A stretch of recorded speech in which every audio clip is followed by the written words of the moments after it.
聚焦国际热点，剖析军事装备。在节目开始之前，麻烦您点赞订阅。本期新闻节目的主要看点有：军贸大单出手就是900亿，14艘052D 升级版要出口，西方6国打破头也要买，甚至让北京出面平分订单。作为当前我国海军驱逐舰的绝对主力，052D 驱逐舰的综合性能甚至要超过北国主力的伯克级驱逐舰和提康德罗加级巡洋舰。052D 除了拥有先进的346A 型有源相控阵雷达之外，其采用的新一代通用化垂发系统更是被称之为世界范围内尺寸最大的垂发。不过根据公开资料显示，052D 目前似乎只装备了海红旗 9B 和鹰击18两款导弹，明显有些浪费。那么052D 这款垂发是否还能使用其他类型的导弹？支不支持时髦的一坑四弹的？下面让我们来简单分析一下052D 这款冷热共驾的通用垂发，是我国研制并装备的第3款垂发。第一款是052C 驱逐舰上面的中式左轮垂发，第二款是最早出现在052A 护卫舰上的16型垂发。两款垂发的发射方式一冷一热，这两款垂发的研制为052D 驱逐舰使用的新一代通用垂发，打下了坚实的技术基础。目前这款垂发的主要技术规格还没有公布，不过早在2006年，我国针对舰用垂直发射装置的研制颁发了一份国家军用标准，名称为《水面舰艇导弹通用化垂直发射装置通用要求》。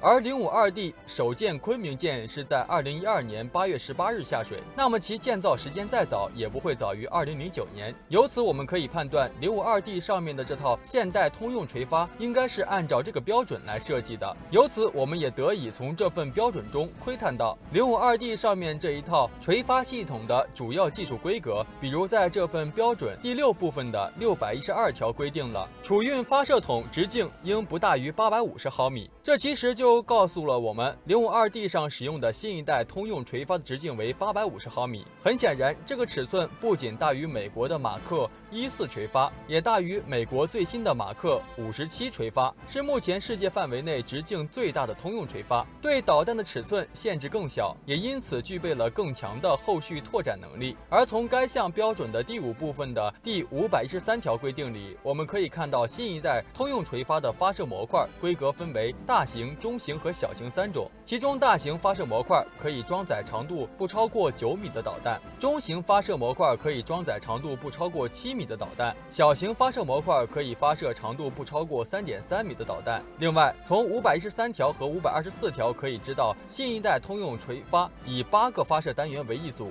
每一个发射单元能够储存和发射防空、反舰、反潜和对地攻击4种类型导弹，并且支持一坑四弹，对地时髦的一坑四弹052D 理论上是支持的。总的来说，新一代通用垂发是一款850毫米直径，拥有3种不同长度的发射模块，支持一坑四弹和冷热共驾的多用途垂发系统，性能水准比美国的马克41和马克57垂发更好。毕竟后两款都只支持热发射，在支持的导弹种类丰富程度上要逊色于前两者。那么052D 上面的新一代通用垂发有哪几种发射模块呢？是不是3种不同长度的发射模块都具备呢？从目前公开的所有关于052D 的视频和图片给出的信息判断，052D 的垂发系统目前似乎只装备了鹰击18和海红旗 9B 两款导弹，其中鹰击18反舰导弹是我国首款亚超结合的多平台大型反舰导弹，也是052D 驱逐舰、055驱逐舰和我国攻击舰艇的主要反舰装备。根据新华网援引科技日报在2018年1月15日对航天科工3院国家重点型号总师朱胜的报道，鹰击18的最大射程是俄罗斯克拉布导弹的3倍，后者的最大射程为220公里，因此可以推断鹰击18最大射程是660公里。并且这篇报道还提到，鹰击18在国际上首创随海况自适应、超低空掠海飞行技术，创造世界上掠海飞行高度新纪录，比美国海麻雀标准导弹拦截低界还低，显示鹰击18的突防能力极为出色，只要在飞行中不被拦截，在末端突防时几乎能够免疫美国海军所有的常规拦截手段。鹰击18设计的参参考原型俄罗斯的 3M54E 潜射反舰导弹的长度为 8.2 米。有网友通过简单对比得出，鹰击18的长度在7米左右。由于052D 上的舰载版鹰击18还安装有助推火箭发动机，长度显然要超过7米，因此其必须装在9米的发射模块里。海红旗 9B 远程防空导弹是我国目前已公开的最先进的远程防空导弹，其性能参数同样没有公开。不过在刚结束的珠海航展上展出了陆基版红旗 9B 的出口型号。海红旗 9B 现场的给出数据显示，海红旗 9BE 拦截斜距达到了260公里。考虑到出口型一般都会在性能上有所保留，那么我们可以大胆猜测，海红旗 9B 最大拦截斜距应该达到了300公里。此外，海红旗 9BE 还能够拦截射程1000公里的弹道导弹，那么海红旗 9B 理论上应该能够拦截比这个射程更远的弹道导弹。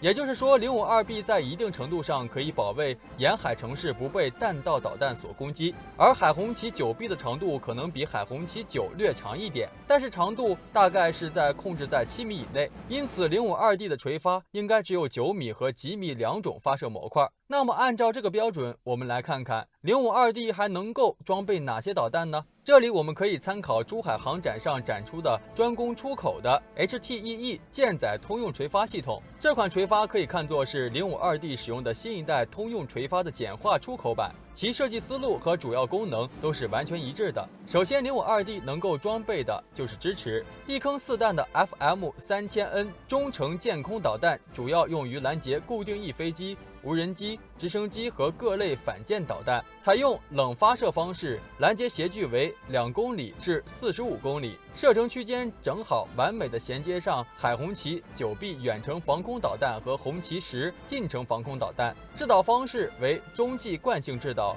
加指令加末端主动雷达引导，整套系统可以同时制导16枚导弹，拦截16个目标，具备强大的抗饱和攻击能力。如果能够装备 FM3000N 中程舰空导弹，那么052D 将首次具备完整的远中近3层式防空体系。届时在防空作战中躲过海红旗 9B 拦截来袭的目标，将由 FM3000N 中程舰空导弹负责中段拦截。这样一来，不仅大幅减轻了末端防御系统的拦截压力，而且综合拦截成功率也得到了大幅提升，舰艇的生存能力自然也就提高了。可能有小伙伴会有疑问，052B 装备了 FM3000N 是否会导致海红旗 9B 导弹数量不够用？毕竟052D 的垂发数量只有64个，比美国的伯克级神盾舰少了32个，比韩国的神盾舰更是少了48个。这个其实完全不用担心，现代化海战追求的都是精准打击，而且都是水面舰艇编队的体系化作战。很显然，对于052D 而言，一场战斗把所有的64个垂发单元的导弹全部打完的可能性可以忽略的。而且 FM3000N 还支持一坑4弹，只需要拿出微不足道的8个垂发单元，变成携带32枚 FM3000N， 这可是一艘054A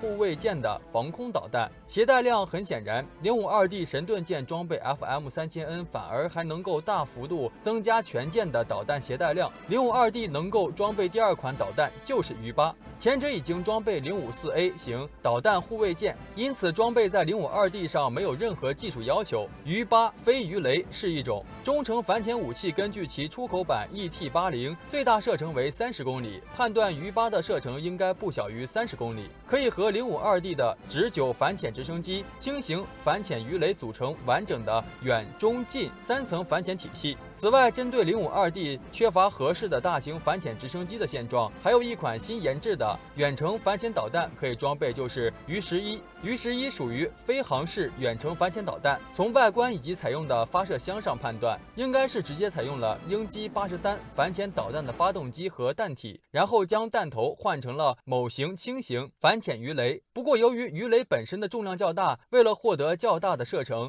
弹体中还加装了2个短翼，用来获得更大的飞行生命。同时，尾部还加装了助推火箭发动机，这样一来，鱼11的射程可大幅度超过鱼8，理论上超过100公里问题不大。目前虽然采用的是箱式倾斜发射，不过改垂发也就是分分钟的事儿。由于052D 本身拥有完善的水中探测手段，包括剑鞘、声呐、拖拽式线列阵声呐和拖拽式低频变身声呐系统，如果能够装备鱼11，那么将拥有至少100公里距离的远程攻潜能力，从而弥补上反潜作战的短板，成为攻防兼备的6边形战士。上面提到的这几款能够装备052D 的导弹，其实早已经成熟，甚至都已经推出了出口版本。如果有相关的需要，可以在最短的时间里装备。相信随着海军现代化建设的推进，我们将很快在052D 上看到他们的身影。052D 排水量7000吨左右，装备了4面巨大的相控阵雷达，对空点型目标的搜索能力超过400公里，并且该雷达使用了液冷技术，能很长时间大功率工作。该舰使用了130毫米的隐身舰炮，具备一定的防空能力和对陆对舰打击能力。舰首和舰尾分别装备了32单元的垂发系统，具备共架发射能力，可以发射红旗9导弹和反潜导弹。好了，今天的精彩内容就先到这里，喜欢的朋友们记得点赞，咱们下期再见。